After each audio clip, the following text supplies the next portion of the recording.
Good morning. Assalamu alaikum. I don't think I'll actually answer the question necessarily that I pose in the title of my paper. But before I begin, I want to thank Nick and Jane and the Ibn Arabi Society for inviting me. I want to thank Zaytuna also for hosting, and all of the people that Zachary thanked. I want to thank them too. He sort of mentioned them. He seems to know all of the people who contributed to this. So I share my thanks with him. And I want to thank him also for his very beautiful paper that I enjoyed very much this morning. I'm very happy to be here.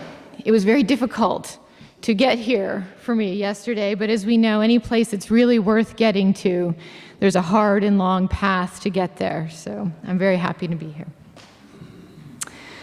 So Maryam, pious woman, saint, or prophet. The stories of Mary and Jesus in the Qur'an are theologically rich and complicated, despite their relative brevity as compared to the accounts of other major figures such as Moses or Abraham. And the Quranic accounts of Mary and Jesus, considered both separately and together, are boundary pushers. They stretch the limits of how we theologically conceive of the divine and the human, of man and woman, of saint and prophet, and in some places make ambiguous the existential boundaries between these categories. The Qur'an tells us that Jesus is a human messenger, yet it ascribes to him several miraculous abilities that make him seem at least a bit suprahuman, if not divine.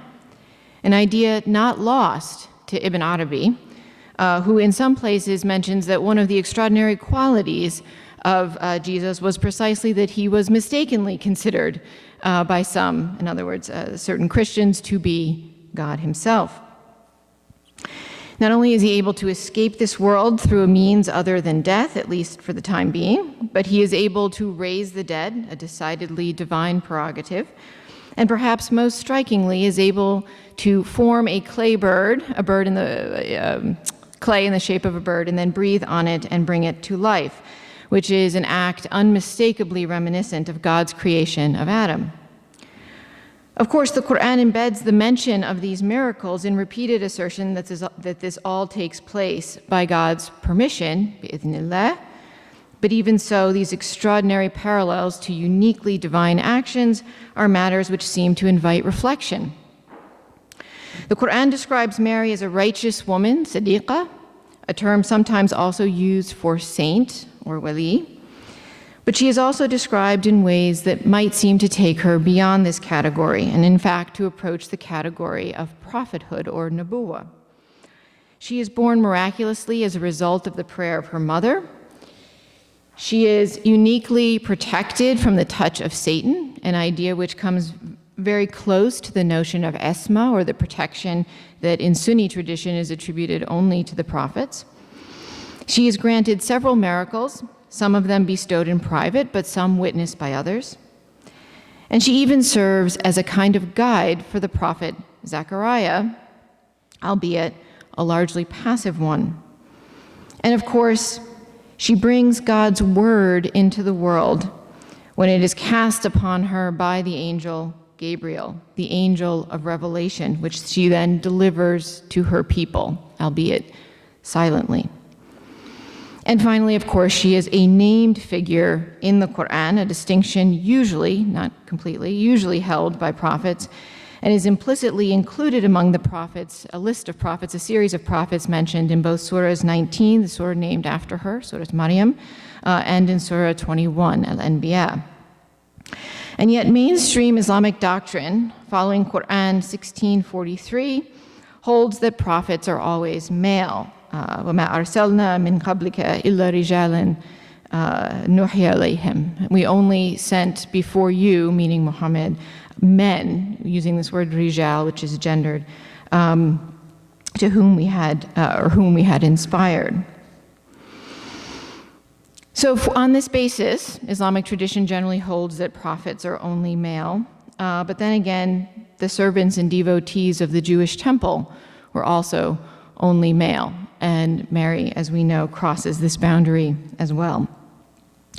These ambiguities provide rich opportunities for reflecting on the Quranic view of the potentialities of the human state and the ability of human beings to transcend the ordinary limits of their humanity, and in the case of Maryam, their gender. But these opportunities for reflection are rarely pursued at great length in Islamic thought, and indeed are often submerged out of a concern to maintain a certain degree of doctrinal purity with regard to these various categories. And with good reason, one might argue, for in other parts of the Qur'an, these boundaries are clearly affirmed. Jesus, son of Mary, was only a servant.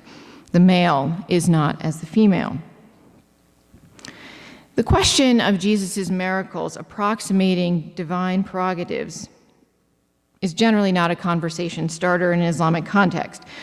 But the question of Mary and her status as a pious woman, a saint, or a prophet has indeed engaged some of the prominent intellectuals and religious scholars of the Islamic world. For some, such as Fakhruddin Razi, she represents the paradigmatic case of sainthood or walaya. And for a small number of others, including the Andalusians Ibn Hazm and the Mufassir al-Qurtubi, also from Andalusia, Maryam is a prophet de facto, if not de jure. Given that the idea that Maryam was a prophet seems to have been viewed favorably, at least in some Andalusian circles, and given that the debate about her status seems to offer a perfect case for the exploration of the relationship between prophethood and sainthood, a relationship that was a major concern for Ibn Arabi, as we know, one might expect that this is an issue that Ibn Arabi would have been keen to address in his works. Yet as far as I can see, and I have to say, when Nick invited me here, I said I'm not an expert in Ibn Arabi, but as far as I have been able to see, he does not address this issue directly. And I think it would be very hard to argue definitively that Ibn Arabi considered Mary to be a prophet. Significantly, of course, she is not included in his famous study of the Quranic prophets, Al-Fusus al-Hikam. She's mentioned in there in the chapter on Jesus, of course, but she just doesn't have a chapter devoted to her. But in this work, as well as in the Futuhat al-Makkiyah, he does make some rather intriguing statements about Mary that seem to impinge on this debate, and in some ways to make it more complex and ambiguous than it already is on the basis of the Quranic statements I just mentioned. So in the rest of this paper, I want to examine what Ibn Arabi does say about Mary and her really unusual case. If there is one category into which Ibn Arabi consistently puts Mary, it is in the category of those who have attained the state of spiritual perfection, kamal or kamaliya. In multiple contexts and for multiple purposes, Ibn Arabi cites the well-known hadith of the Prophet, which says that many men attain to the state of spiritual perfection, but among those spiritually perfected persons, there were only two women, Maryam and Asiya, the wife of Pharaoh. And this hadith, of course, seems to echo the Qur'an's own presentation of these two women as examples of true believing women, in contrast to the wives of Noah and Lot. One clear statement of this occurs in Ibn Arabi's discussion of the elusive spiritual category of the Abdal, that is the 40 saints who exist at all time, and when one dies, another comes and replaces them. The name Abdal relates to that. He says, know that silence is one of the 4 pillars, arkan, by which men and women are considered Abdal. Someone asked, how many are the Abdal? He said, 40 souls, nafsan. He was then asked, why didn't you say 40 men, rajulan? He said, because there may be women among them. And this is similar to what the Prophet said regarding spiritual perfection, kamal, when he mentioned that they, that is the perfected ones, also existed among women, and he specifically mentioned among them Maryam bint Imran and Asiya, the wife of Pharaoh. It's the end of Ibn Arabi's words. We will return to the importance of silence as a spiritual quality related to perfection at the end of this paper, when we discuss the role that silence plays in the Quranic account of Mary. But for now, we cite this passage as a clear statement from Ibn Arabi that women can reach a very high spiritual or saintly status, even if he does not use the word saint, waliya, to refer to Mary here or anywhere else that I could find yet. Despite Ibn Arabi's clear assertion of the possibility of female spiritual perfection, however, this assertion seems to rest uncomfortably with two other ideas about gender that are important in Ibn Arabi's thought. First, the Quranic assertion that men have a degree, daraja, over women, an idea that he takes very seriously and repeats in numerous contexts. And second, the metaphysical importance of the female as the locus of receptivity rather than activity. And of course, he accepts the traditional hierarchy between activity and receptivity, even if he sees them both as indispensable and complementary to one another. Indeed, Ibn Arabi rarely mentions the notion of female spiritual perfection without some reference to the degree that men have over women according to the Quranic verse. In a lengthy passage in the Futuhat al-Makkiyah, Ibn Arabi discusses what he considers to be, his description of the best or the choicest manifestations in several spiritual categories. So he tells us that among the divine names, God has chosen the name Allah, in other words, as the best. Among the celestial realities, he's chosen the throne. Among the months, he's chosen Ramadan. Among the days, he's chosen Friday. Among the nights, he's chosen Laylatul Qadr. Among the surahs, he's chosen Yasin, and so on and so forth. And he goes on, there are many of these categories.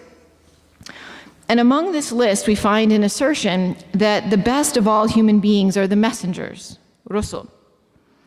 That the best of men, that is male human beings, is Muhammad, and that the best women are Mary and Asiya. Again, repeating this idea of their spiritual perfection. He says, as for his choosing Mary and Asiya, this is on account of his attributing spiritual perfection to them, which is normally only for men, despite the existence of the degree that men have over them. For verily this degree is existential and does not change. As the choicest among women, we might note that Ibn Arabi would seem to put Mary and Asiya in a class similar to that of the messengers and alongside Muhammad as the best of men. Nonetheless, female perfection, he asserts, does not nullify the degree that separates men and women hierarchically. Rather, spiritual perfection is attained in spite of this disparity. In another interesting passage, Ibn Arabi mentions the spiritual perfection of Mary and Asiya as the basis for accepting the possibility that women might contribute in important and substantial ways to the rites and rituals of religion. But he begins by giving an explanation of how this spiritual perfection might exist alongside woman's degree of deficiency. Indeed, women are not restricted from spiritual perfection, even if woman is deficient by a degree relative to men. For this degree is related to her creation, because she was created from him, that is, from man, from Adam, right? Referencing the creation of Eve from Adam. But this places no burden on her with regard to the attaining of spiritual perfection. For verily, man, who is Adam, was created from dust, and he is associated with dust, while Eve's creation is from man, and so therefore she is associated with man. But just as the dust does not prevent Adam from achieving perfection, neither does her derivation from man, according to Ibn Arabi, take away from a woman's possibility of reaching spiritual perfection. And continuing with his words, he says, God gives an example of this with regard to women in that he made her a source of religious legislation. And here, and in this case, it is Hajar, peace be upon her, mother of Ishmael, who went between Safa and Marwa hurriedly in the midst of the valley 7 times, looking for a source of water because of the thirst afflicting her son Ishmael, from which she feared he might perish. And the hadith about this is well known. Thus, God made the action of Hajar hurrying between Safa and Marwa a legal requirement among the rituals of the Hajj. Thus, despite her degree of deficiency, woman can be a source not only of law, but even of sacred ritual. For when the pilgrims perform the rite of the sa'i, they do so in imitation and remembrance of the actions of Hajar. Here, Ibn Arabi references Hajar as the source of imitation, but he suggests that it is only possible to interpret this situation in this way, in other words, that she's a source of legislation, because of the clear statement of the Prophet about the spiritual perfection of women in the cases of Mary and Asiya. In other words, and importantly, he suggests that Mary is not simply an exceptional case, although she is also that, but her spiritual perfection makes the spiritual perfection of other women conceivable as well. While Hajar may be the source for the obligatory rites of the Hajj, in another passage, Ibn Arabi indicates that Mary was the initiator of a particularly rigorous form of supererogatory fasting, through which she could be said to join the ranks of men, and which put her in the company of the prophets, and that her fast was said to surpass even that of the prophet David. So he begins by mentioning the fast of the prophet David, who is said to have fasted one day and then broken his fast the next, and then fasted one day and broken his fast the next, throughout the day in this way. And sometimes this is referred to as respecting the right of God in the day that you're fasting, and respecting your own rights or the rights of your body in the day when you break the fast. And then Ibn Arabi, after explaining this, says, "But some considered the right of God to be more deserving. They did not consider that which is for God and that which is for the servant to be equal. So they fasted 2 days and then broke fast for 1 day. This is the fast of Maryam, upon her be peace. For she took into consideration that men have a degree above them. Thus she said, 'Perhaps I will make this 2nd day of fasting a compensation for this degree.' And so it was, for the prophet, peace and blessings of God be upon him, testified to her spiritual perfection, kamal, as he testified about the perfection of men. And when Mary considered that the witness of 2 women equaled the witness of 1 man, she said, 2 days of fasting for me has the same worth as 1 day of fasting for men.' And so she attained the station of men in this way, and equaled David in the virtue of fasting. Thus, one must deal with the soul as Maryam dealt with her soul, until she overcame her soul through her intellect. And this is a beautiful illusion for those who understand it." So although, as we have seen above, Ibn Arabi asserts the woman's existential deficiency in degree was unchangeable, here he tells us that Mary attained to the rank of men by virtue, or perhaps he means virtually, precisely by recognizing this deficiency and compensating for it, in this case through an additional fast. Interestingly, Ibn Arabi goes on to note that if Mary attained the rank of men by virtue of her fasting, Jesus attained nearly to the rank of God himself, since he was able to fast for long, indefinite periods of time and to stay up all night without sleeping, which he said made him appear to be like El-Qayyum, whom neither weariness nor sleep overtakes, citing the famous Ayatul Kursi, which Ibn Arabi says may have led some to claim that he was God himself. And I think this passage is somewhat intriguing because it seems to acknowledge the idea that Mary and Jesus both sort of stretch the existential boundaries of gender and indeed of humanity, here specifically through extraordinary ascetic practices. Yet the degree still remains as existentially, even if it can be compensated for spiritually. And we see that it persists even into the highest spiritual realms. So, for example, in a passage from the Futuhat, Ibn Arabi asserts that while both men and women may attain the station of perfection, only men attain the station of highest perfection. So if perfection is Kamaliya, the highest state of perfection is Akmaliya. And here too, though, he makes an intriguing comment, and we're going to stop at this point maybe talking about the degree. He makes an interesting comment where he says, that both men and women can share in the station of nubuwah, but only men have the station of risala. So they can be prophets in the general sense, but not messengers. And I think this is kind of interesting. He doesn't say what women may have made it into this category or been given this category of nubuwah. I don't know who else he would have thought of if he didn't think of Mary, but nonetheless, he doesn't directly state that. But this idea of distinguishing between nubuwah and risala as categories that men or women could or could not be part of does seem to follow his early predecessor Ibn Hazm's argument about why Mary could be a prophet, because when he talks about the verse of the Qur'an that says, "We have not sent any before you except men to whom we revealed," it's arsalna. And so that relates to risala or to messengerhood rather than to prophethood. And Ibn Hazm argued that therefore, although women couldn't be messengers, they could be prophets, and Mary was therefore not excluded. And we see a kind of interesting ambiguity about women's position as well at the highest levels of spiritual achievement in this very lengthy section of the Futuhat, where Ibn Arabi discusses the asnaf al-awliya, the different kinds of saints. And he begins by talking about the saints that come from among the prophets,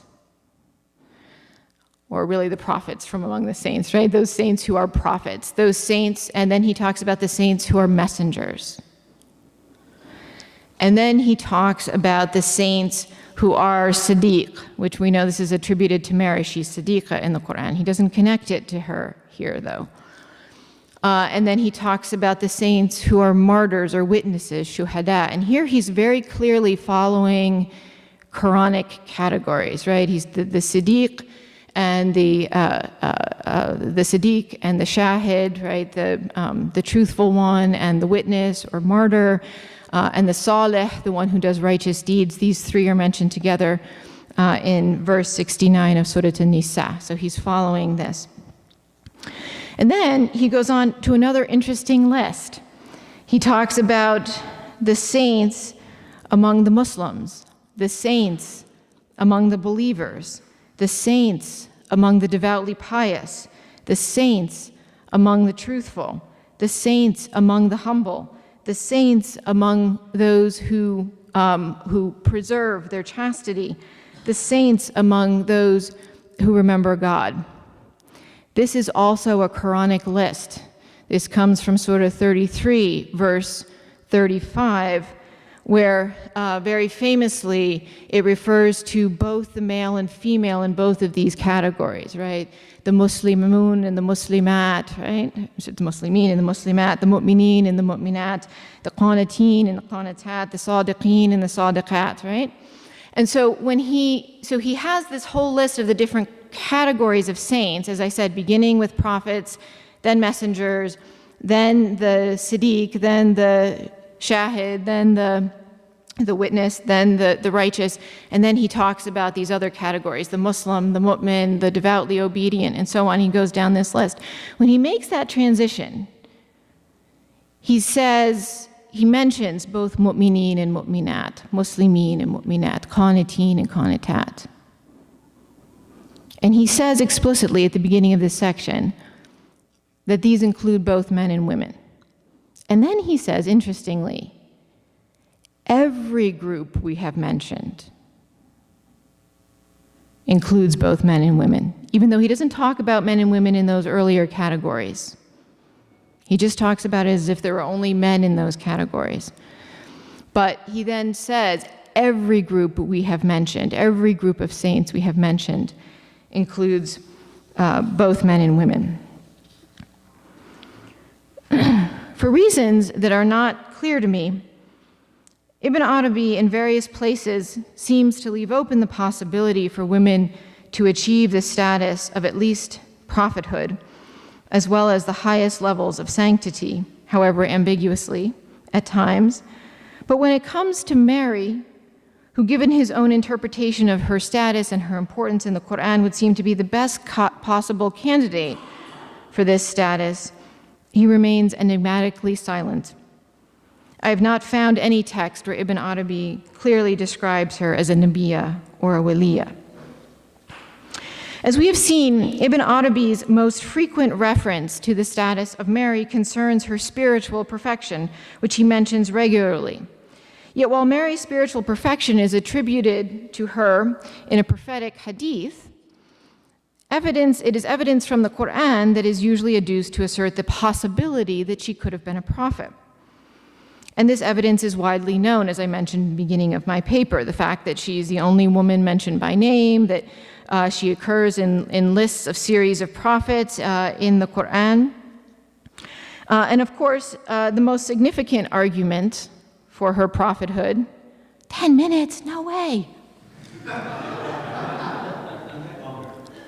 I have longer? I'm listening to Nick. I'm going to go with what he says. Okay. All right. But in many ways, the most significant argument for prophethood would seem to be the fact that, like the prophet Muhammad, Mary has a direct personal encounter with the angel Gabriel, the angel of revelation, an encounter usually understood to be unique to prophets. Other women, for example, the wife of Abraham or the mother of Moses, did indeed receive inspiration, right, or wahi from God.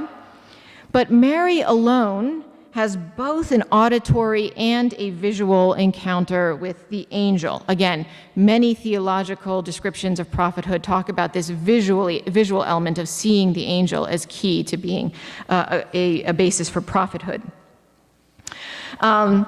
And of course, what the angel delivers to her with his breath is the word of God in the form of the miraculously conceived child, Jesus. And one may even say that Mary's experience of the angel is more intimate, although less verbal, than that of the prophet Muhammad. For the angel does not merely deliver the sound of the words of God into her ears, but also delivers the very life-giving breath of God into her body.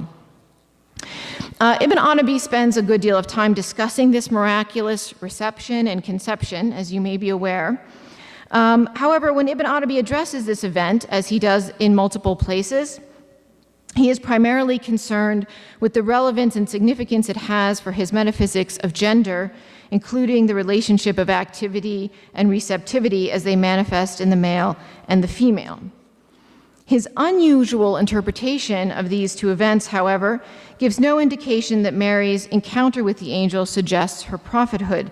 Indeed, he often seems at pains to understand Mary as the perfectly passive receptacle for the angelic divine spirit that creates the child inside her. This is in contrast to his representation of Adam as active in relation to the creation of Eve, and he sees these two as complementary events. The creation of Eve from Adam without a mother, and the creation of Jesus from Mary without a father. And this is despite the fact that in the biblical account of Eve's creation from Adam, which has influenced Islamic hadith and also Islamic commentary on the Qur'an, it's said that Adam was put to sleep. God put Adam to sleep before he pulled out the rib to make Eve. And I think of few states more passive than sleep, really. And in fact, the notion of a sleeping Adam from which Eve is drawn out is a far more passive image than that of the heroic Quranic image of Mary struggling and laboring alone in the desert to give birth to Jesus. And I have 2 children. No one can tell me that giving birth is a passive experience, not even Ibn Arabi. And yet, we read in the Futuhat al-Makkiyah that God did not allow Jesus to be the locus that receives the activity of Mary, lest man should be the locus that receives the activity of the woman, as Eve had received from Adam. Instead, Ibn Arabi tells us that Jesus received the activity of the angel, who was imaginalized in the form of a man. Hence, Jesus resembles his father, an angel, a spirit, and a male. Now, activity and receptivity are a complementary conceptual pair deeply embedded in metaphysical discussions about creation and procreation and about the relationships between God and the world and between men and women. But of course, they're not just complementary, they're also hierarchically ordered concepts. And Ibn Arabi, as I said, is rather explicit about this in many places. But in this final part of the paper, I am almost done, I want to think about some of the ways in which activity and receptivity relate to the states of prophethood and sainthood, and also how they relate to another set of concepts that are important in Ibn Arabi's thought. And in the Quranic account of Jesus and Mary, that is namely the complementarity of word and silence, and the way in which both word and silence are transcended through this very important Sufi concept of allusion or ishara. Prophethood can be understood as having both an active and a receptive component. A prophet must be a priori a perfectly receptive locus for the divine word or message which he or she has been chosen for. One might suggest that any willful activity on the part of the prophet at the moment that the divine message is conveyed may somehow distort the word or compromise its delivery. Indeed, the Islamic tradition tells us that when revelation came to the prophet, at least sometimes, he would fall into a kind of trance-like state in which he was prone and helpless before the onslaught of revelation, recovering only once it had been delivered. Ibn Arabi suggests something similar about Mary. He says that when the angel first appeared to Mary in the form of a man, she was naturally frightened and that he intended to do her harm in some way, and she sought refuge from God. Ibn Arabi says that if the word as Jesus had been transmitted to her at that moment, Jesus would have turned out very ugly and disfigured because of the alarmed and therefore active, even if defensive, state of Mary. And therefore the angel reassured her that he had been sent by God, at which point she relaxed. He says at one point, transitioning from a state of qabd to bast, of closedness and defensiveness to openness. The state of passivity and receptivity to the deliverance of the divine word is a characteristic of all prophets, that is, as Nabi'een, according to Ibn Arabi. A prophet is defined by the reception of divine words or commands, even if those words commands pertain only to himself or herself. It is only when the prophet is charged with conveying these divine commands or laws to others that he is considered a messenger, Rasul, or one who is sent, Mab'uth. By this definition, Mary would seem to fit the category of Nubuwah, for she does indeed receive a message from God, but one that communicates to her directly only a description of what she has been called to do. She is not asked to convey the message to anyone else. In fact, as I will discuss in a minute, she is called to do the opposite.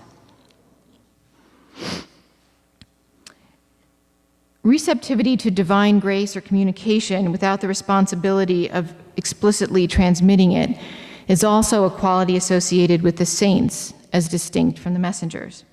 For example, the messengers convey what they received from God explicitly and verbally, whereas the saints convey the gifts they have received existentially, through a kind of spiritual transparency that obviates the need for verbal communication. As it is often said, when one sees a saint, one should immediately remember God, just from seeing them. And while the messengers are given miracles or signs to be performed in public as evidence of their providential mission, the miracles of the saints are supposed to remain hidden, like the food in Mary's locked cell. A secret gift for the saint alone, a pure blessing, karama, for the saint, not one with an instrumental or evidentiary or public purpose. For Ibn Arabi, a state of prophethood without the obligation to deliver a divine message to the broader community is what he calls general prophethood, Nubuwa Amma. And in at least one point in the Futuhat, he identifies that with Walaya. And it would seem that on all accounts, Mary fits Ibn Arabi's category both of Nubuwah Amma and of Walaya. As I mentioned above, Mary was not asked to convey the message that was given to her verbally.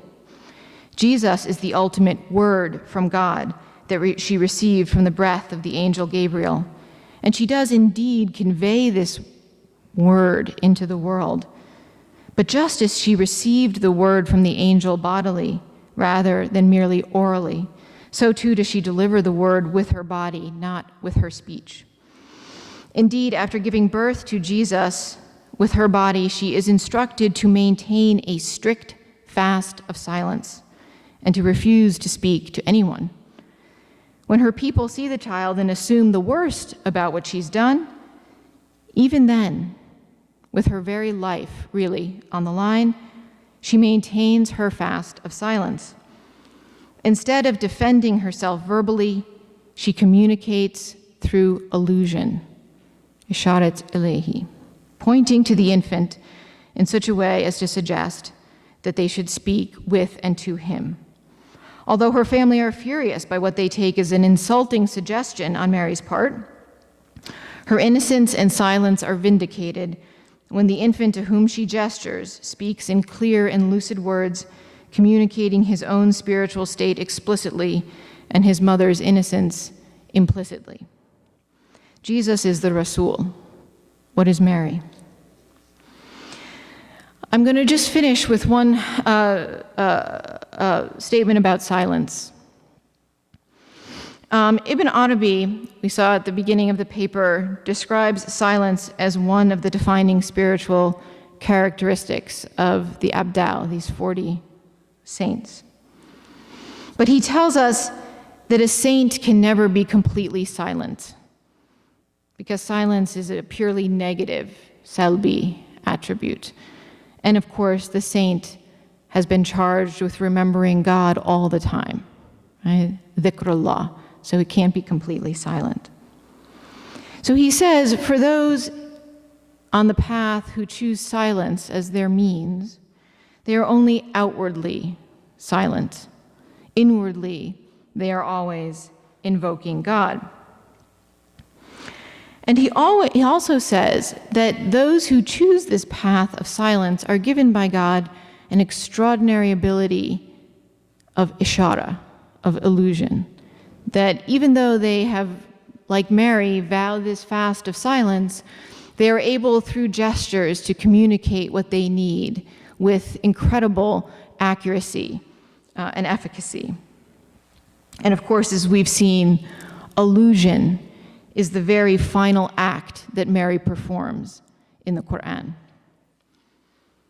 So Mary strikes us in her Quranic portrayal as one of Ibn Arabi's silent saints.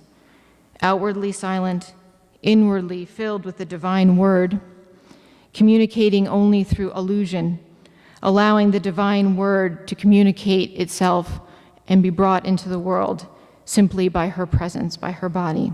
Indeed, Ibn Arabi cites Mary as a paradigmatic case for this kind of allusion. And what is allusion except silent communication, a communication through the body rather than through words?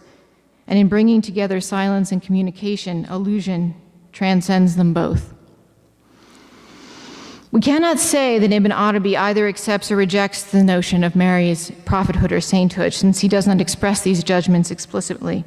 But we can say that Mary, as she is portrayed in the Qur'an, is certainly not excluded from sainthood or prophethood as they are defined by Ibn Arabi. Indeed, she embodies some of the classical elements of Nubuwa Amma, general Nubuwa, and Walaya, and is sometimes, as in the case of allusion, presented as the perfect case for these descriptions.